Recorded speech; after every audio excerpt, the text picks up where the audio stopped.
আসসালামু আলাইকুম। Basic physics academy এর পক্ষ থেকে সকলকে স্বাগতম। আজকে আমরা সমাধান করব বিশ্ববিদ্যালয় ভর্তি পরীক্ষায় আসা বহু নির্বাচনী প্রশ্নাবলী। খুব গুরুত্বপূর্ণ প্রশ্ন। এখানে বুয়েট, কুয়েট, সুয়েট, রুয়েটের যে সকল প্রশ্নগুলো রয়েছে আমরা এগুলো খুব অল্প সময়ের মধ্যে সমাধান করব। এক নং প্রশ্নের মধ্যে একটি চিত্র দেওয়া রয়েছে। এই চিত্রের মধ্যে আমাদের বলা রয়েছে এ একটি ভেক্টর এবং বি একটি ভেক্টর। এ ভেক্টর এদিক এবং বি ভেক্টর এদিক দেওয়া করেছে। এখন এ ভেক্টর সমান এ ভেক্টরের মান দেওয়া রয়েছে 3, বি ভেক্টরের মান দেওয়া রয়েছে 5 হলে এ ভেক্টর মাইনাস বি ভেক্টরের মান কত, অর্থাৎ এক্ষেত্রে মডুলাস দেওয়া মানে এর মান কত এটি আমাদের চেয়েছে। আমরা জানি যে ভেক্টরের বিয়োগ এক প্রকার যোগ, যেহেতু এক্ষেত্রে ভেক্টর মাইনাস বি ভেক্টর এর বিয়োগের মান চেয়েছে, এই জন্য ভেক্টরের বিয়োগ মানে এক প্রকার যোগ। এই জন্য এই জিনিসটাকে আমরা কিন্তু এইভাবে লিখতে পারবো। আমরা যদি একটু খেয়াল করি যে আমাদের দেয়া রয়েছে A vector minus B vector, এটাকে যদি আমরা একটু কাজ করি এটাকে কিন্তু আমরা এইভাবে লিখতে পারবো, অর্থাৎ যেহেতু মান চেয়েছে মডুলাস, এটাকে কিন্তু আমরা এইভাবে লিখতে পারবো এ ভেক্টর প্লাস হচ্ছে মাইনাস বি ভেক্টর, এটাকে কিন্তু আমরা এইভাবে লিখতে পারবো। কেন কেন লিখতে পারবো এইভাবে? কারণ আমরা জানি ভেক্টরের বিয়োগ হচ্ছে এক প্রকার যোগ। এখন A vector plus B vector এই ক্ষেত্রে এটা যদি আমাদের এই লব্ধি ভেক্টর হয়ে থাকে, তাহলে লব্ধি ভেক্টর যে সূত্রটি আমরা জানি সেই সূত্রটি হচ্ছে a square plus b square plus 2ab cos theta. এক্ষেত্রে আমাদের খেয়াল রাখতে হবে এ ভেক্টর এবং এই বি ভেক্টর, অর্থাৎ এ ভেক্টর এবং মাইনাস বি ভেক্টরের মধ্যবর্তী কোণটি কত। আমরা যদি একটু খেয়াল করি যে এ ভেক্টর যদি এদিক বরাবর হয় আর বি ভেক্টর যদি এদিক বরাবর হয়, তাহলে মাইনাস বি ভেক্টর কিন্তু আমাদের এদিক বরাবর, অর্থাৎ উপর দিকে কিন্তু আমাদের মাইনাস বি ভেক্টর। তাহলে আমরা দেখতে পাচ্ছি এ ভেক্টর এবং হচ্ছে এই বি ভেক্টর এর মধ্যবর্তী যে কোণটি রয়েছে সেটি কিন্তু হচ্ছে আমাদের 45। তাহলে আমরা যদি এক্ষেত্রে আমরা 45 ডিগ্রি যদি বসাই, তাহলে আমরা এর একটি মান পাবো। এ ভেক্টর মান দেওয়া রয়েছে, আমরা জানি যে কোনো ভেক্টরের মান, এই যে এ ভেক্টর এর মান হচ্ছে শুধু সুতরাং এক্ষেত্রে এর মান হচ্ছে আমাদের 3, তার হচ্ছে 3 3 9 প্লাস এক্ষেত্রে বি ভেক্টর মান রয়েছে আমাদের 5, তাহলে 5 square plus 2 into A vector এর মান 3 এবং বি ভেক্টর মান হচ্ছে 5 আর cos 45 degree root over 9 plus 25, 3 2 6, 5 6 30, 30 cos 45 মান হচ্ছে 1/√2। এটাকে ক্যালকুলেশন করলে আমরা পাবো রুট ওভার 55.21, 7.43। এই 7.43 কিন্তু হচ্ছে এই A vector minus B vector এর মান, অর্থাৎ A vector minus B vector এর মানটি হচ্ছে কিন্তু মূলত 7.43। এটি হচ্ছে এই প্রশ্নের সঠিক উত্তর। সুতরাং 1 নম্বর প্রশ্নের সঠিক উত্তর হচ্ছে এই ঘ। তারপর প্রশ্ন নম্বর 2 নং প্রশ্নটি এসেছিল বইয়ের 2023-24 সেশনে এসেছিল। আমরা যদি দেখি যে 3i - 4j plus a K 4i - 2j plus k এবং i plus 2j - 3k vector তিনটি সমতুল্য হলে a এর মান কত। ভেক্টর তিনটি সমতুল্য যদি হয় তাহলে a এর মান কত। আমরা জানি তিনটি ভেক্টর যদি সমতুল্য হয় তাহলে তাদের নির্ণায়ক কিন্তু শূন্য হয়। আমরা যদি তিনটি ভেক্টরকে যদি আমরা একটু এইভাবে একটু প্রকাশ করি, আমরা এই i এর সহগ, j এর সহগ, k এর সহগগুলোকে যদি আলাদা করে নেই, আমরা লিখতে পারি এক্ষেত্রে 3, -4, হচ্ছে a, এটি হচ্ছে আমাদের এই প্রথম ভেক্টরের এই সহগগুলো। এবং দ্বিতীয় ভেক্টরের সহগগুলো যদি আমরা নেই, তাহলে আমরা লিখতে পারি 4, -2, হচ্ছে 1, এটি হচ্ছে দ্বিতীয় ভেক্টর। ঠিক একইভাবে আমরা যদি তৃতীয় ভেক্টরকে যদি লিখি তাহলে লিখতে পারি 1 2 -3, 1 2 এবং হচ্ছে -3। এটি হচ্ছে তিনটি ভেক্টর। এই তিনটি ভেক্টর যদি সমতুল্য হয় তাহলে তাদের এই নির্ণায়ক কিন্তু শূন্য হয়। এটা আমরা জানি যে তিনটি ভেক্টর সমতুল্য হওয়ার শর্ত হচ্ছে তাদের নির্ণায়ক শূন্য হবে। তিনটি ভেক্টরকে যদি নির্ণয় করি তাহলে আমরা লিখবো 3 -4 a, এখানে লিখবো আমরা 4 -2 1, এখানে লিখবো 1 2 -3। এইভাবে কিন্তু আমরা এই উপরে যে তিনটি ভেক্টর রয়েছে তিনটি ভেক্টরকে আমরা নির্ণায়কে সাজিয়ে নিলাম। সাজানোর পরে এটা কিন্তু শূন্য হবে। যদি এটা শূন্য হয়, এটাকে যদি আমরা একটু ক্যালকুলেশন করি তাহলে আমরা যেটা পাবো, আমরা পাবো 3 6 -2 -4 -12 -1, একে যদি কমন নেই তাহলে লিখতে পারবো 8 + 2 সমান হচ্ছে 0। আমরা যদি একটু দেখি যে প্রথমে আমরা যদি 3 নেই তাহলে এই কলাম বাদ আর এই সারি বাদ, তখন আমরা লিখতে পারবো 6 সূত্রে -6 - 2, এই 6 - 2, তারপর সূত্রেই ছিল মাইনাস, সূত্রে মাইনাসের পর আমরা এই -4 নিব। -4 যদি নেই তখন আমাদের এই কলাম বাদ এই সারি বাদ, তখন আমাদের থাকলো 3 4 12, অর্থাৎ -12 সূত্রে -1 একে 1, অর্থাৎ এক্ষেত্রে হলো 1 1। ঠিক একইভাবে যদি একে যদি আমরা নেই তখন এই কলাম বাদ এবং এই সারি বাদ, তখন থাকলো 4 2 8, মাইনাসে মাইনাসে সূত্রে মাইনাস, মাইনাসে হচ্ছে প্লাস, 8 প্লাস হচ্ছে 2, অর্থাৎ 8 + 2 সমান হচ্ছে 0। এটাকে ক্যালকুলেশন করলে আমরা লিখতে পারবো 3 × 4 -4 গুণন হচ্ছে -13, তারপর হচ্ছে এটা এ 8 আর 2 যদি করা হয় তাহলে হচ্ছে আমাদের 10, অর্থাৎ 10 সমান হচ্ছে 0। এটাকে আমরা আরেকটু ক্যালকুলেশন করে লিখতে পারি 12 মাইনাস মাইনাসে মাইনাসে প্লাস 4 হচ্ছে 52, এক্ষেত্রে হচ্ছে -52 প্লাস হচ্ছে 10a সমান হচ্ছে 0। এটাকে ক্যালকুলেশন করলে আমরা লিখতে পারি -40 প্লাস হচ্ছে 10a সমান হচ্ছে 0। তাহলে এটাকে যদি আমরা আরেকটু বর্ধিত করি তাহলে যেটা পাবো আমরা লিখতে পারবো 10 এর সমান 40। তাহলে a সমান আমরা লিখতে পারবো 4। a সমান 4 হচ্ছে এই প্রশ্নের সঠিক উত্তর। অর্থাৎ a সমান 4 যদি হয় তাহলে ভেক্টর তিনটি সমতলই হবে। অর্থাৎ আমাদের এই ঘ নাম্বার যে অপশনটি ছিল এটি হচ্ছে এই প্রশ্নের সঠিক উত্তর। তারপর প্রশ্ন 3 বলা রয়েছে 30i into J dot K এর মান কত। তাহলে আমরা যদি একটু লিখে নিই যে 30i তারপর হচ্ছে J vector dot K vector এরকমটা লেখা আছে। এই জে ভেক্টর এবং কে ভেক্টর এর মাঝখানে যেহেতু ডট রয়েছে অর্থাৎ জে এবং কে পরস্পর লম্বভাবে রয়েছে এজন্য এর মান কিন্তু শূন্য হবে। অর্থাৎ জে ডট কে থেকে একটা মান কিন্তু শূন্য। যদি শূন্য হয় তাহলে আমরা লিখতে পারি 30i ইন্টু হচ্ছে শূন্য। এটাকে যদি আমরা গুণ দিই তাহলে আমরা পাবো শূন্য ভেক্টর। অর্থাৎ এই ঘ নাম্বার যে অপশন এটি হচ্ছে এই প্রশ্নের সঠিক উত্তর। তারপর দেখবো প্রশ্ন নম্বর 4। প্রশ্ন নম্বর 4 এ বলা রয়েছে a ভেক্টর সমান 4i plus mj plus 2k এবং b ভেক্টর সমান 2i plus 4j plus nk পরস্পর সমান্তরাল হলে m এবং n এর মান কোনটি হবে। আমরা যদি একটু দেখি a ভেক্টর এবং b ভেক্টর যদি এরা সমান্তরাল হয় তাহলে m এবং n এর মান কোনটি হবে সেটি কিন্তু প্রশ্নের মধ্যে বের করতে বলেছে। এক্ষেত্রে আমাদের একটি বিষয় খেয়াল রাখতে হবে, যদি দুটি ভেক্টর পরস্পর সমান্তরাল হয় তাহলে এই i সহগ এবং এই b ভেক্টরের i সহগ এবং এই a ভেক্টরের j এর সহগ এবং b ভেক্টর j এর সহগ একইভাবে a ভেক্টর k এর সহগ এবং b ভেক্টর k এর সহগ এদের অনুপাত কিন্তু সমান হবে। অর্থাৎ আমরা এক্ষেত্রে লিখতে পারবো ভেক্টর দুটি সমান্তরাল হলে লিখতে পাবো আমরা i এর সহগ এটার এবং এটার i সহগের অনুপাত অর্থাৎ 4/2 সমান হচ্ছে আমরা লিখতে পারবো j এর সহগ m এবং এক্ষেত্রে j এর সহগ হচ্ছে 4 সমান আমরা লিখতে পারবো কে এর সহগ হচ্ছে 2 এবং এক্ষেত্রে কে এর সহগ হচ্ছে n। এক্ষেত্রে আমরা যদি এই প্রথম দুটা যদি নিই তাহলে আমরা প্রথম দুটা নেওয়ার জন্য আমরা লিখতে পারবো 2 সমান m/4। এক্ষেত্রে আমরা কিন্তু লিখতে পারবো m সমান হচ্ছে 8, m সমান 8। ঠিক একইভাবে আমরা কিন্তু এটা সমান এটাও কিন্তু লিখতে পারবো। এটা সমান এটা যদি লিখি তাহলে আমরা তখন লিখতে পারবো 2 সমান 2/n। এখান থেকে আমরা লিখতে পারবো n সমান হচ্ছে 2/2 অর্থাৎ হচ্ছে 1। সুতরাং আমরা দেখতে পাচ্ছি যে m এবং n এর মান হচ্ছে 8 ইন্টু 8 ও 1 অর্থাৎ 8 1 হচ্ছে এই প্রশ্নের সঠিক উত্তর। অর্থাৎ 4 নম্বর প্রশ্নের এই ঘ নম্বর অপশন হচ্ছে এই প্রশ্নের সঠিক উত্তর। তারপর প্রশ্ন 5 বলা রয়েছে দুটি ভেক্টর রাশির মান যথাক্রমে 8 ও 6 একক এরা পরস্পর 30 ডিগ্রি কোণে ক্রিয়াশীল হলে এদের ভেক্টর গুণফল কত। আমরা জানি যে ভেক্টর গুণফল যদি হয়ে থাকে দুটি ভেক্টর তাহলে এ ভেক্টর ডট তাহলে A vector cross B vector সমান আমরা লিখতে পারি এ বি সাইন থিটা। এক্ষেত্রে প্রথম ভেক্টর মান দেওয়া রয়েছে 8 এবং দ্বিতীয় ভেক্টরের মান দেওয়া রয়েছে আমাদের 6, 8 এবং 6 এবং সাইন থিটা এরা পরস্পর 30 ডিগ্রি কোণ করে ক্রিয়া করেছে। তাহলে সাইন হচ্ছে 3 ডিগ্রি, সাইন 3 ডিগ্রি মান হচ্ছে হাফ। এটাকে যদি আমরা ক্যালকুলেশন করি তখন আমরা পাবো 8 গুণন 6 গুণন হচ্ছে হাফ। এটাকে যদি আমরা কাটাকাটি করি তাহলে হচ্ছে আমাদের 3 দুগুণে 6 তাহলে 3 8 24 অর্থাৎ 3 8 24। সেক্ষেত্রে 24 হচ্ছে এই প্রশ্নের সঠিক উত্তর।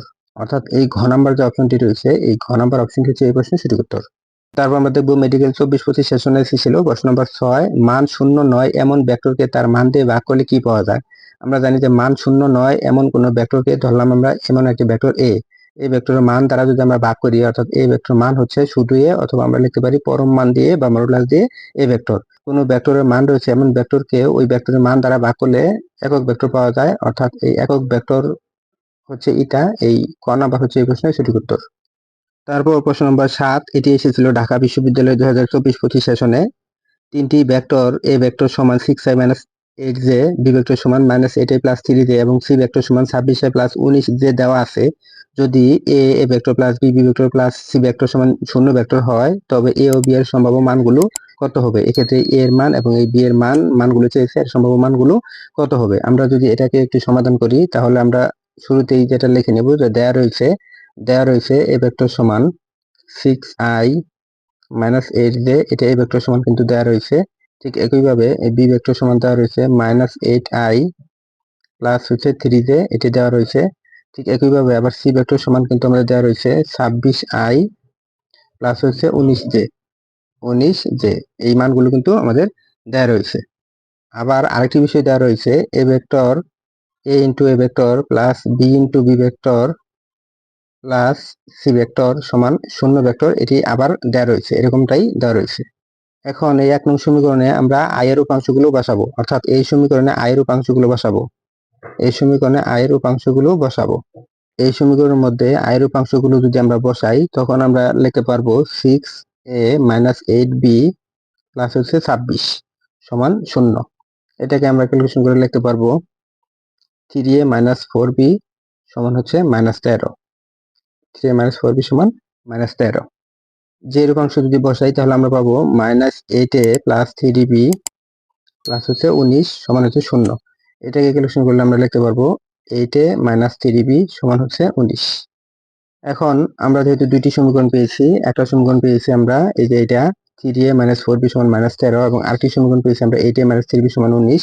এই সমীকরণ দুটিকে যদি আমরা সমাধান করি, অর্থাৎ সমাধান করলে আমরা যে মানটি পাবো a সমান 5 পাবো আমরা এবং b সমান পাবো আমরা 7। ভিডিওটি অনেক বড় হয়ে যাবে বলে এখানে আমরা সমাধানটি দেখালাম না। এখানে যে কোনো পদ্ধতিতেই আমরা এই a এবং b এর সমাধানটি কিন্তু করে a সমান 5 পাবো এবং b সমান 7 পাবো, অর্থাৎ a সমান 5 এবং b সমান 7 হচ্ছে এই প্রশ্নের সঠিক উত্তর। সুতরাং আমরা দেখতে পাচ্ছি যে a সমান 5 এবং b সমান 7, অর্থাৎ এই যে খ নম্বর যে অপশনটি রয়েছে এটি হচ্ছে এই প্রশ্নের সঠিক উত্তর। তারপর আমরা দেখব প্রশ্ন নম্বর 9। প্রশ্ন নম্বর 9 বলা রয়েছে সি ভেক্টর সমান a ক্রস b এবং d ভেক্টর সমান b ক্রস a হয়, তবে c ডট d ভেক্টর সমান কত? অর্থাৎ এই প্রশ্নের মধ্যে যেটা দেওয়া রয়েছে যে সি ভেক্টর সমান a ক্রস b এবং d দেওয়া রয়েছে b ক্রস a, উল্টা দিকে দেওয়া রয়েছে, তবে c ডট এই d ভেক্টর সমান কত হবে? অর্থাৎ c এবং d এর ডট গুণ চেয়েছে। যদি ডট গুণ চেয়ে থাকে তাহলে আমরা এটার জন্য যে কাজটি শুরুতেই করব, আমরা দেওয়া রয়েছে সি ভেক্টর সমান a ক্রস b, এটা দেওয়া রয়েছে, ঠিক একইভাবে আবার দেওয়া রয়েছে আমাদের ডি ভেক্টর সমান দেওয়া রয়েছে বি ক্রস এ, অর্থাৎ এরকমটা কিন্তু আমাদের দেওয়া রয়েছে, অর্থাৎ দুটি ভেক্টর কিন্তু এইভাবে দেওয়া রয়েছে। এখন আমরা লিখব যে বি ক্রস এ ভেক্টর সমান কিন্তু আমরা লিখতে পারি মাইনাস এ ক্রস বি ভেক্টর, এটা কিন্তু আমরা লিখতে পারি, কেননা ভেক্টরের ক্রস গুণের সূত্র থেকে আমরা লিখতে পারি যে বি ক্রস এ ভেক্টরকে যদি আমরা স্থানান্তর করি তাহলে কিন্তু আমাদের মাইনাস দিতে হয়, অর্থাৎ বি ক্রস এ কে এ ক্রস বি লিখতে গেলে আমাদের সামনে একটি মাইনাস দিতে হবে। এই জন্য আমরা এই বি ক্রস এ সমান আবার দেওয়া রয়েছে কিন্তু ডি ভেক্টর, সুতরাং আমরা লিখতে পারি ডি ভেক্টর সমান মাইনাস এ ক্রস বি ভেক্টর সমান দেওয়া রয়েছে আবার সি ভেক্টর, সুতরাং আমরা কিন্তু এটা লিখতে পারি ডি ভেক্টর সমান মাইনাস সি ভেক্টর। এখন এরা দেখা যাচ্ছে যে এরা একই সরলরেখায় অবস্থিত কিন্তু বিপরীত ধর্মীয়, কিন্তু বিপরীতমুখী, অর্থাৎ মাইনাস রয়েছে, এরা একে অপরের বিপরীত থাকার জন্য এই ক্ষেত্রে থিটার মান কিন্তু 180 ডিগ্রি হবে, অর্থাৎ বিপরীত দিকে। এই জন্য আমাদের প্রশ্নের মধ্যে যেহেতু চেয়েছে যে সি ডট ডি এর মান কত, সুতরাং আমরা সি ডট ডি ভেক্টর এর মানটি যদি হিসাব করি, আমরা ডট গুণের সূত্র জানি যে সিডি কস থিটা, এটা কিন্তু আমরা জানি। এখন যদি সিডি কস থিটাকে যদি আমরা এই কাজ করি, এই কস কত হচ্ছে 180 ডিগ্রি, কারণ বিপরীত দিকে বলে 180 ডিগ্রি, আর আমরা জানি যে কস 180 মান হচ্ছে -1, সিডি -1, এক্ষেত্রে এটাকে গুণ দিলে পাবো আমরা মাইনাস সিডি। সুতরাং এই সি ডট এই ডি ভেক্টর সমান আমরা পেয়েছি মাইনাস সিডি, এই মাইনাস সিডি কিন্তু হচ্ছে এই প্রশ্নের সঠিক উত্তর। এখন আমরা যদি দেখি যে খ নাম্বার যে অপশনটি রয়েছে মাইনাস সিডি, এটি হচ্ছে এই প্রশ্নের সঠিক উত্তর। তোমরা প্রথমবারের মতো যারা ভিডিওটি দেখছো, ভিডিওটি ভালো লেগে থাকলে একটি লাইক ও চ্যানেলটি সাবস্ক্রাইব করতে ভুলবে না। ধন্যবাদ। তারপর প্রশ্ন নম্বর 10। প্রশ্ন নম্বর 10-এ বলা রয়েছে দুইটি ভেক্টরের স্কেলার গুণফল 20 এবং ভেক্টর গুণফল 6√2 হলে ভেক্টরদের মধ্যবর্তী কোণের মান কত? এক্ষেত্রে স্কেলার গুণফল দেওয়া রয়েছে এবং ভেক্টর গুণফলের মান দেওয়া রয়েছে, ভেক্টর দুটি মধ্যবর্তী কোণ চেয়েছে। আমরা যদি একটু দেখি যে ভেক্টর দুটির ধরে নিলাম এ ভেক্টর আর হচ্ছে বি ভেক্টর, এটি হচ্ছে ভেক্টর গুণফল হচ্ছে আমরা জানি এ বি সাইন থিটা, এটা আমরা জানি। আর হচ্ছে ডট গুণফল যদি আমরা দেখি তাহলে আমরা লিখতে পারি A vector dot B vector সমান আমরা লিখতে পারি, সমানটা যদি এখানে দিই, সমান আমরা লিখতে পারি এ বি কস থিটা। অর্থাৎ এই ক্রস ভেক্টরকে আমরা ডট ভেক্টর দ্বারা যদি ভাগ করি তাহলে কিন্তু আমরা এরকমটাই পাই, এ বি যদি চলে যায় তাহলে এটাকে কিন্তু আমরা লিখতে পারি সমান ট্যান থিটা লিখতে পারি। অর্থাৎ আমরা এই ক্ষেত্রে লিখতে পারি sine theta by cos theta সমান ট্যান থিটা। সুতরাং আমরা ট্যান থিটা সমান যেটা আমরা পেয়েছি A vector cross B vector, এই ভেক্টর ডট হচ্ছে বি ভেক্টর, এদের মান কিন্তু আবার দেওয়া রয়েছে, ভেক্টর গুণফল দেওয়া রয়েছে 6√2 এবং তার যে ডট গুণফল দেওয়া রয়েছে আমাদের 20। এটাকে যদি আমরা একটু ক্যালকুলেশন করি, অর্থাৎ এই থিটাটা যদি আমরা নির্ণয় করি তাহলে tan ইনভার্স আমরা লিখতে পারি 6√2 বাই হচ্ছে 20। এটাকে ক্যালকুলেশন করলে আমরা যে মানটি পাবো 22.98 ডিগ্রি, অর্থাৎ প্রায় 23 এর কাছাকাছি, অর্থাৎ 23 ডিগ্রি। সুতরাং এই 23 হচ্ছে এই প্রশ্নের সঠিক উত্তর। এখন আমরা যদি দেখি যে এটি সঠিক উত্তর নেই, সঠিক উত্তর হবে 23 ডিগ্রি। সুতরাং এক্ষেত্রে এই 23 ডিগ্রি হচ্ছে এই প্রশ্নের সঠিক উত্তর। তারপর প্রশ্ন নম্বর 11তে বলা রয়েছে দুটি ভেক্টর পি ভেক্টর সমান দেওয়া রয়েছে, কিউ ভেক্টর সমান দেওয়া রয়েছে, এ এর মান কত হলে ভেক্টর দুটি পরস্পর লম্ব হবে। আমরা জানি যে পি ভেক্টর আর কিউ ভেক্টর যদি পরস্পর লম্ব হয় তাহলে তাদের ডট গুণফল কিন্তু শূন্য হয়, অর্থাৎ পি ভেক্টর আর কিউ ভেক্টর ডট গুণফল কিন্তু শূন্য হবে, শূন্য হলেই তারা পরস্পর লম্ব হবে। এখন যদি তাদের ডট গুণফল যদি শূন্য হয় তাহলে আমাদের এদিকে ডট করতে হবে, যদি ডট করা হয় তাহলে আমরা লিখতে পারবো এক্ষেত্রে 4, এক্ষেত্রে রয়েছে আমাদের এ, তাহলে আমরা পাবো আয়ের সহগ আর আয়ের সহগের গুণ অর্থাৎ 4a, তারপর হচ্ছে প্লাস সূত্রের প্লাস, তারপর হচ্ছে জের সহগ আর জের সহগ, তাহলে হচ্ছে আমাদের 10, তারপর হচ্ছে প্লাসে মাইনাসে মাইনাস, তারপর কে এর সহগ এবং এক্ষেত্রে কে এর সহগ হচ্ছে আমাদের 4, অর্থাৎ 3 4 12 সমান আমরা লিখতে পারবো 0। এক্ষেত্রে দেখা যাচ্ছে যে 12 থেকে যদি 10 চলে যায় তাহলে থাকলো আমাদের -2, সেক্ষেত্রে আমরা লিখতে পারি যে 4 এর সমান +2। এখন এই সমান আমরা লিখতে পারি 2/4, সেক্ষেত্রে আমরা লিখতে পারি হাফ, অর্থাৎ এই খ নাম্বার যে অপশনটি রয়েছে এই খ নাম্বারই হচ্ছে এই প্রশ্নের সঠিক উত্তর। তারপর প্রশ্ন নম্বর 12 নং প্রশ্নে বলা রয়েছে এম এর মান কত হলে ভেক্টর এ সমান দেওয়া রয়েছে mi - 2j + k এবং বি ভেক্টর সমান i - 3j + 5k এবং সি ভেক্টর সমান 2i + j - 4k একটি সমকোণী ত্রিভুজ তৈরি করবে, একটি সমকোণী ত্রিভুজ তৈরি করবে। এই এম এর মান এই কত হলে এই তারা একটি সমকোণী ত্রিভুজ তৈরি করবে, এটি কিন্তু আমাদের প্রশ্ন দেওয়া রয়েছে। এখন আমাদের জানতে হবে যে সমকোণী ত্রিভুজ গঠন হওয়ার শর্ত হচ্ছে একটি ভেক্টরের সাথে, অর্থাৎ প্রথম যে ভেক্টর তাকে যদি আমরা ডট করি প্রথম ভেক্টরের সাথে বাকি দুটি ভেক্টরকে আমাদের ক্রস গুণন করা লাগবে, অর্থাৎ প্রথম ভেক্টরের সাথে এই ভেক্টর ডট বি ক্রস, দুঃখিত এক্ষেত্রে বি ক্রস এই ভেক্টর হবে না, এটি হচ্ছে আমাদের সি ভেক্টর, অর্থাৎ প্রথম ভেক্টরের সাথে বাকি যে দুটি ভেক্টর থাকবে সে ভেক্টর হচ্ছে ক্রস গুণফল, এর মান কিন্তু শূন্য হবে। যদি শূন্য হয় অর্থাৎ এরকম হবে এ ভেক্টর ডট এই বি ক্রস সি ভেক্টর, এদের এই ডট গুণফল কিন্তু শূন্য হবে, অর্থাৎ প্রথমটির এই ডটের সাথে দ্বিতীয় দুটির ক্রসের ডট করলে আমরা এর মান শূন্য হচ্ছে, এটি হচ্ছে সমকোণী ত্রিভুজ গঠনের শর্ত। যদি এটা করা হয় তখন কিন্তু আমরা এখান থেকে কিন্তু এম এর মান কত হলে অর্থাৎ এম এর মানটি কিন্তু আমরা পেয়ে যাব। তাহলে যেহেতু আমরা A vector dot B vector cross C vector সমান শূন্য যেহেতু হতে হবে, তাহলে আমাদের শুরুতে আমরা এটা মান বের করে নিব।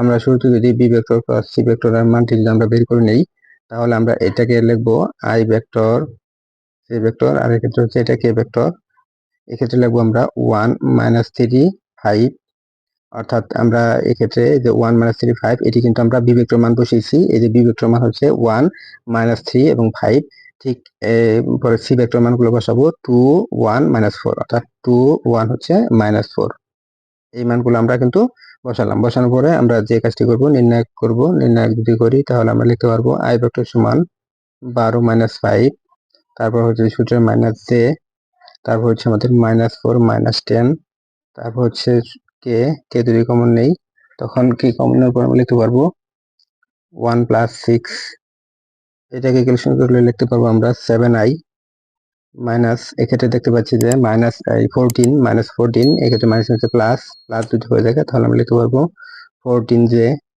তারপর এটাকে লিখতে পারবো আমরা 7k। সুতরাং এখন আমাদের এ ভেক্টরের সাথে আমাদের বি ক্রস সি এদেরকে ডট করা লাগবে, যদি ডট করি তাহলে এদের ডট কিন্তু শূন্য হতে হবে। এদিকে যদি আমরা ডট করি এ ভেক্টরের সাথে বি ক্রস সি কে যদি ডট করি তাহলে আমরা দেখতে পাবো যে এ ভেক্টরের যে মানটি দেওয়া রয়েছিল, অর্থাৎ এই এ ভেক্টরের মানটি আমাদের দেওয়া রয়েছিল এম -2 আর হচ্ছে 1, m - 2 1, এটি কিন্তু এ ভেক্টরের সহগ m - 2 এবং 1।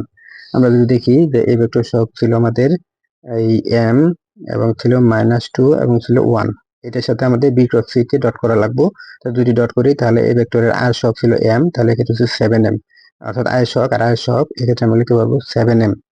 তারপর হচ্ছে প্লাস মাইনাস মাইনাস, তারপর জে সহগ 14 এবং জে সহগ ছিল আমাদের 2, তাহলে হচ্ছে 28। তারপর হচ্ছে আমরা দেখবো যে কে এর সহগ আর কে এর সহগ প্লাসে প্লাসে প্লাস, কে এর সহগ ছিল 7 কে 7, তাহলে এটা কিন্তু আমরা দেখতে পাচ্ছি এবং এটার মান কিন্তু শূন্য হতে হবে, এটার মান কিন্তু এটি শূন্য হতে হবে। এটার মান শূন্য হয় তখন কিন্তু আমরা লিখতে পারি এটা সমান শূন্য, অর্থাৎ এটার মান শূন্য হলে এটাও কিন্তু শূন্য। এখান থেকে আমরা লিখতে পারবো 7m - 21 সমান হচ্ছে শূন্য, এক্ষেত্রে লিখতে পারবো আমরা 7m সমান হচ্ছে 21 এবং m সমান আমরা লিখতে পারবো 3, অর্থাৎ 3 7 কিন্তু হচ্ছে 21, m সমান 3 হচ্ছে এই প্রশ্নের সঠিক উত্তর। সুতরাং খ নম্বর যে অপশনটি রয়েছিল এটি হচ্ছে এই প্রশ্নের সঠিক উত্তর। তারপর 13 নং যে প্রশ্নটি রয়েছে এটিও কিন্তু আমাদের বইয়ের 2022-23 সনে এসেছিল। x অক্ষ বরাবর থেকে 30 ডিগ্রি কোণে একটি ভেক্টর a এর মান রয়েছে 2 এবং y অক্ষ বরাবর b ভেক্টরের মান রয়েছে 3, তবে a ভেক্টর মাইনাস b ভেক্টরের মান কত? প্রশ্ন বলা রয়েছে x অক্ষ বরাবর 30 ডিগ্রি কোণে একটি ভেক্টর a। সুতরাং আমরা যদি একটু অঙ্কন করে নেই যে x অক্ষ বরাবর, অর্থাৎ এই যে x অক্ষ বরাবর সাথে 30 ডিগ্রি কোণ করছে, 30 ডিগ্রি কোণ করে একটি ভেক্টর রয়েছে আমাদের a ভেক্টর, এটা কিন্তু রয়েছে প্রশ্ন মতে। এবং y অক্ষ বরাবর b ভেক্টর মান রয়েছে 3 এবং y অক্ষ বরাবর b ভেক্টর যদি মান রেখে থাকে তাহলে এটি হচ্ছে y অক্ষ বরাবর, এর মান রয়েছে আমাদের এই b ভেক্টর এদিক থেকে করছে, এর মান দেওয়া রয়েছে আমাদের 3। এটি হচ্ছে মূলত প্রশ্ন। এখন a ভেক্টর মান এবং b ভেক্টর মান দেওয়া রয়েছে, অর্থাৎ 2 এবং 3। প্রশ্নে চেয়েছে a vector minus b vector এর মান কত। আমরা যদি একটু দেখি যে a vector minus b vector এর মান চেয়েছে, তাহলে a ভেক্টর থেকে b ভেক্টর বিয়োগ এক প্রকার যোগ, এই জন্য আমরা এটাকে লিখতে পারি a ভেক্টর প্লাস, এটা লিখতে পারি আমরা মাইনাস b ভেক্টর। এটা কিন্তু আমরা এভাবে লিখতে পারি। তাহলে a ভেক্টর এবং b ভেক্টর যে এই দুটি যেহেতু যোগফল হয়েছে, তাদের লব্ধি যদি আমরা হিসাব করি তাহলে লব্ধি সূত্র ফেলাবো। লব্ধি সূত্র হচ্ছে a square plus b square. এক্ষেত্রে কিন্তু মাইনাস b হবে না, কেন মান কিন্তু আমাদের এখানে কিন্তু শুধু মান বোঝাচ্ছে, এখানে কোনো ভেক্টর বোঝাচ্ছে না, এই জন্য মাইনাস হবে না। তাহলে a square plus b square plus 2ab cos। এক্ষেত্রে আমরা দেখতে পাচ্ছি যে a ভেক্টরের সাথে এই b ভেক্টর, যেহেতু মাইনাস b ভেক্টর রয়েছে, তাহলে আমরা এটা তো হচ্ছে ধনাত্মক b ভেক্টর, তাহলে মাইনাস b ভেক্টর হচ্ছে তার উল্টো দিকে অর্থাৎ নিচের দিকে, এক্ষেত্রে এটা হচ্ছে আমাদের মাইনাস b ভেক্টর। তাহলে আমরা স্পষ্ট দেখতে পাচ্ছি যে a ভেক্টর থেকে এই মাইনাস b ভেক্টরের মধ্যবর্তী গুণ হচ্ছে এই যে এখানে রয়েছে আমাদের 90, এখানে রয়েছে আমাদের 30, তাহলে হচ্ছে আমাদের 90 প্লাস 30 অর্থাৎ 120 ডিগ্রি কিন্তু এই ভেক্টরের সাথে এই মাইনাস বি ভেক্টরের কোণটি রয়েছে। তাহলে এই ভেক্টরের সাথে মাইনাস বি ভেক্টরের কোণটি রয়েছে আমাদের 120 ডিগ্রি। 100 cos 120 ডিগ্রির মান হচ্ছে মাইনাস হাফ। আমরা এখন মানগুলো যদি বসাই, a এর মান রয়েছে আমাদের দেওয়া রয়েছে, a এর মান দেওয়া রয়েছে 2, সুতরাং আমরা লিখতে পারি 2 স্কোয়ার, b এর মান রয়েছে 3 স্কোয়ার প্লাস 2, a এর মান 2, b এর মান ছিল 3, cos 120 এর মান হচ্ছে মাইনাস হাফ, অর্থাৎ এই মাইনাস হাফ। এটাকে যদি ক্যালকুলেশন করি তাহলে আমরা লিখতে পারবো 13 মাইনাস 6, এটাকে রুট করলে আমরা পাবো 2646, অর্থাৎ A vector minus B vector এর মান কিন্তু হচ্ছে আমাদের 2.646। এটি হচ্ছে এই প্রশ্নের সঠিক উত্তর। সুতরাং আমরা দেখতে পাচ্ছি যে 2.646 হচ্ছে খ নাম্বার যে অপশনটি রয়েছে, এটি হচ্ছে এই প্রশ্নের সঠিক উত্তর। তারপর আমরা দেখবো প্রশ্ন নম্বর 14 নং বলা রয়েছে 4 কিলোমিটার পার আওয়ার বেগে প্রবাহমান স্রোতযুক্ত নদীতে কত কোণে নৌকা চালালে 5 কিলোমিটার পার আওয়ার বেগে নৌকা চালাতে সক্ষম একজন মাঝি ঠিক অপর পারে পৌঁছাতে পারবে। এটি বুয়েট 22 সেশনে এসেছিল যে ঠিক অপর পারের কিন্তু বলা রয়েছে, ঠিক অপর পারে যদি পৌঁছায় তাহলে কিন্তু আমাদের এই লব্ধি বেগের যে দিক, অর্থাৎ এটি কিন্তু আমাদের 90 ডিগ্রি হবে, কারণ ঠিক অপর পারে সে পৌঁছাইছে, অর্থাৎ লব্ধি বেগের দিক কিন্তু হচ্ছে এই পার থেকে ঠিক যদি অপর পারে পৌঁছায় তাহলে সেক্ষেত্রে লব্ধি বেগের দিক হচ্ছে 90 ডিগ্রি কোণ। এক্ষেত্রে প্রশ্ন চেয়েছে কত কোণে নৌকা চালালে সে ঠিক সোজা অপর পারে পৌঁছাতে পারবে। এক্ষেত্রে যেহেতু আমরা দেখতে পাচ্ছি চিত্রের মধ্যে যে ঠিক অপর পারে পৌঁছাতে গেলে লব্ধি বেগের কোণ যেহেতু 90 ডিগ্রি হয়, তখন আমরা যে সূত্রটি ব্যবহার করব, আমরা জানি tan 90 ডিগ্রি, অর্থাৎ আমরা জানি tan থিটা সমান লব্ধি বেগের যে দিকের যে সূত্রটি রয়েছে সেটি ছিল আমাদের b sin alpha u plus b cos alpha. এটি ছিল আমাদের এই tan থিটা সমান q sin alpha p plus q cos alpha, সেই সূত্রটিকে আমরা এইভাবে লিখতে পারি। এটাকে যদি আমরা ক্যালকুলেশন করি তাহলে লিখতে পারবো আমরা 1/0। এক্ষেত্রে b sin আলফা, b হচ্ছে নৌকার বেগ ছিল 5, তাহলে 5 sin আলফা। এক্ষেত্রে আমাদের আলফা মানটি কিন্তু আমরা বের করব। আর u ছিল আমাদের স্রোতের বেগ ছিল আমাদের 4 প্লাস 5 cos আলফা। এটাকে যদি আমরা একটু যদি ক্যালকুলেশন করি তাহলে আমরা লিখতে পারবো 4 প্লাস 5 cos আলফা সমান 0। এক্ষেত্রে আমরা লিখতে পারবো cos আলফা সমান মাইনাস 4/5। এক্ষেত্রে আলফা সমান লিখতে পারবো cos ইনভার্স মাইনাস 4/5। এটাকে যদি আমরা ক্যালকুলেশন করি তাহলে আমরা পাবো 143.13 ডিগ্রি, অর্থাৎ 143.13 ডিগ্রি হচ্ছে এই প্রশ্নের সঠিক উত্তর, অর্থাৎ এই ঘ নম্বর অপশন হচ্ছে এই প্রশ্নের সঠিক উত্তর। তোমরা প্রথমবারের মতো যারা ভিডিওটি দেখছো, ভিডিওটি ভালো লেগে থাকলে চ্যানেলটি সাবস্ক্রাইব করতে ভুলবে না। ধন্যবাদ। তারপর প্রশ্ন নম্বর 15তে বলা রয়েছে 5 মিটার পার সেকেন্ড বেগে প্রবহমান স্রোত বিশিষ্ট একটি নদীতে 10 মিটার পার সেকেন্ড বেগে চলমান নৌকা 1 ঘন্টা যাত্রা করে সোজা অপর পারে গিয়ে পৌঁছায়, তাহলে নদীর প্রস্থ কত হবে। যেহেতু বলা রয়েছে সোজা অপর প্রান্তে গিয়ে পৌঁছায়, সোজা অপর প্রান্তের নদীর অপর প্রান্তে যদি সোজা অপর দিকে যদি পৌঁছাতে চায় তাহলে নৌকাটি কিন্তু এই অন্য একটি কোণ করে এদিকে রওনা দিতে হবে। অর্থাৎ এক্ষেত্রে লব্ধি বেগের মান হচ্ছে 90, লব্ধি বেগের এই দিক হচ্ছে আমাদের 90 ডিগ্রি, কিন্তু নৌকাটিকে চালাতে হবে একটু তির্যক ভাবে। এই তির্যক ভাবে যেহেতু চালাতে হবে, এই কোণটি আমাদের আগে বের করে নিতে হবে। আমরা যদি এই কোণটি যদি আমরা বের করে নেই তাহলে আমরা যে কাজটি শুরুতে করব, আমরা কিছুক্ষণ আগে যে অঙ্কটি করলাম সেক্ষেত্রে আমরা লিখেছিলাম যে cos ইনভার্স, অর্থাৎ এই যে থিটা সমান লিখছিলাম cos ইনভার্স মাইনাস স্রোতের বেগ ছিল আমাদের ইউ এবং নৌকার বেগ ছিল বি। এখান থেকে কিন্তু আমরা এটা বের করে নিতে পারি। ঠিক একইভাবে আমরা লিখতে পারি মাইনাস স্রোতের বেগ যদি আমাদের দেওয়া রয়েছে 5 এবং এই চলমান নৌকার বেগ দেওয়া রয়েছে আমাদের 10, তাহলে এটাকে আমরা লিখতে পারি মাইনাস হাফ। তাহলে আমরা লিখতে পারি যে cos ইনভার্স সমান হচ্ছে মাইনাস হাফ এবং cos ইনভার্স মাইনাস হাফ কে করলে আমরা লিখতে পারি 120 ডিগ্রি। অর্থাৎ এই যে আলফা এর মান বা থিটা এর মান আমরা যেটা পেয়েছি সেটা মান কিন্তু আমরা যদি আলফা ধরি, যে আলফা মান পেয়েছি 120 ডিগ্রি। আলফা মান যেহেতু 120 ডিগ্রি পেয়েছি, 120 ডিগ্রি কোণে তাকে রওনা দিতে হবে। অর্থাৎ এই যে নৌকাটা এইভাবে তাকে এই 120 ডিগ্রি কোণে তাকে তির্যকভাবে এই সাথে যদি রওনা দেয় তাহলে সে ঠিক অপর পারে পৌঁছাতে পারবে, অর্থাৎ এদিক বরাবর যাবে। সেক্ষেত্রে লব্ধির দিক কিন্তু হচ্ছে আমাদের 90 ডিগ্রি, কিন্তু তাকে রওনা দিতে হবে 120 ডিগ্রি কোণে। এখন প্রশ্ন হচ্ছে নদীর প্রস্থ কত। আমরা জানি নৌকাটি যদি এদিক বরাবর রওনা দেয়, তার বেগ যদি বি হয়ে থাকে, এই বেগের এদিক বরাবর একটি উপাংশ রয়েছে, সেটি হচ্ছে বি cos আলফা, অর্থাৎ এই যে ক্ষেত্রে টোটাল কোণ কিন্তু আমাদের 120 ডিগ্রি অর্থাৎ আলফা, এবং এই বেগের উলম্ব আরেকটি উপাংশ রয়েছে যে বি sin আলফা। অর্থাৎ নদীটি পার হতে গেলে সে কিন্তু বেগের উলম্ব উপাংশ সে ব্যবহার করছে, অর্থাৎ এই বেগের উলম্ব উপাংশ ব্যবহার করে কিন্তু সে পার হয়েছে। এই জন্য আমরা যে সূত্র জানি, যে সূত্র হচ্ছে যে দূরত্ব এস সমান, আমরা জানি এস সমান বিটি। এই ক্ষেত্রে নদীর প্রস্থ যদি এস এর জায়গায় যদি আমরা ডি ধরি তাহলে ডি সমান আমরা লিখতে পারি বিটি। তাহলে ডি সমান যেহেতু আমরা বিটি লিখতে পারি তাহলে টি সমান আমরা লিখতে পারি ডি বাই ভি। টি সমান আমরা লিখতে পারি ডি বাই বি, কারণ হচ্ছে দূরত্ব এস সমান বিটি যদি হয় তাহলে এস এর পরিবর্তে আমরা যদি প্রস্থ ডি ধরি তাহলে আমরা লিখতে ডি সমান বিটি, তাহলে এক্ষেত্রে টি সমান লিখতে পারি আমরা ডি বাই বি, এরকমটাই আমরা পাই। এক্ষেত্রে ডি হচ্ছে নদীর প্রস্থ আর ব্যাগ, এই ব্যাগের উপাংশ হচ্ছে এক্ষেত্রে ব্যাগ কিন্তু এই বি না, এই ব্যাগটি হচ্ছে মূলত ব্যাগের উলম্ব উপাংশ বি সাইন আলফা, অর্থাৎ এই ব্যাগের পরিবর্তে আমরা লিখতে পারবো বি সাইন আলফা, এটা কিন্তু আমরা লিখবো। তো এখন এটাকে লেখার পর আমরা যে কাজটি করব, এক্ষেত্রে আমাদের চেয়েছে যে নদীর এই প্রস্থ কত। তাহলে যেহেতু আমাদের প্রস্থ চেয়েছে তাহলে আমরা তাহলে ডি সমান লিখতে পারি বি সাইন আলফা ইন্টু হচ্ছে টি। এক্ষেত্রে বি এর মান দেওয়া ছিল আমাদের 10, অর্থাৎ নৌকার ব্যাগ ছিল 10, আর সাইন আলফা মান কিন্তু আমরা পেয়েছিলাম 120 ডিগ্রি, এবং সময় দেওয়া রয়েছে আমাদের 1 ঘন্টা। আমরা যদি একটু খেয়াল করি যে সময় দেওয়া রয়েছিল 1 ঘন্টা যাত্রা করে সুদাপুর পাড়ে গিয়ে পৌঁছাইছিল। তাহলে 1 ঘন্টা যদি হয় তাহলে আমরা জানি 1 ঘন্টা সমান 3600 সেকেন্ড। 1 ঘন্টা সমান যদি 3600 সেকেন্ড যদি হয়ে থাকে, এটাকে যদি আমরা ক্যালকুলেশন করি তাহলে আমরা যে মানটি পাবো 31176 মিটার। এটাকে যদি আমরা 1000 দ্বারা ভাগ করি, এই যে পয়েন্টটা এখানে পাবো, আমরা পাবো 31.176 কিলোমিটার।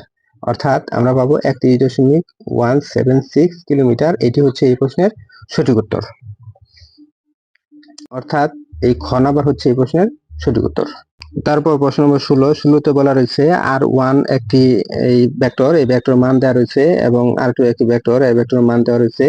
সামুদ্রিকের দুটি কর্ণ যদি নির্দেশ করে তাহলে এর ক্ষেত্রফল কত হবে। অর্থাৎ r1 ভেক্টর এবং r2 ভেক্টর যদি সামুদ্রিকের দুটি কর্ণ নির্দেশ করে তাহলে তার ক্ষেত্রফল কত হবে। আমরা জানি যে সামুদ্রিকের যে ক্ষেত্রফল রয়েছে, অর্থাৎ সামুদ্রিকের যে এরিয়া বা ক্ষেত্রফল রয়েছে সেটা হচ্ছে হাফ ইন্টু কর্ণদ্বয়ের ক্রস গুণফলের মান। কর্ণদ্বয় যদি r1 হয়ে থাকে, আরেকটা যদি আমাদের r2 হয়ে থাকে, তাহলে এদের যে আমাদের ক্রস গুণফল আছে, এই ক্রস গুণফলের যে মান, এই r1 প্লাস r2 এর যে মানটি পাবো তার সাথে যদি আমরা হাফ গুণ দিই, অর্থাৎ এই ক্ষেত্রফলের সূত্র মধ্যে যদি বসাই, তখন যে মানটি পাবো সেটি পাবো আমরা 31.68 ইউনিট। অর্থাৎ ভিডিওটির দৈর্ঘ্য অনেক বড় হয়ে যাওয়ায় আমরা অলরেডি নির্ণয় করতে পারি, এই যেহেতু আমরা এই নির্ণয় করতে পারি এই জন্য এটি আর করা হলো না। এটি তোমরা চেষ্টা করবে যে সেটি উত্তর হচ্ছে 31.68 ইউনিট। তোমরা প্রথমবারের মতো যারা ভিডিওটি দেখছো, ভিডিওটি ভালো লেগে থাকলে একটি লাইক ও চ্যানেলটি সাবস্ক্রাইব করতে ভুলবে না। ধন্যবাদ।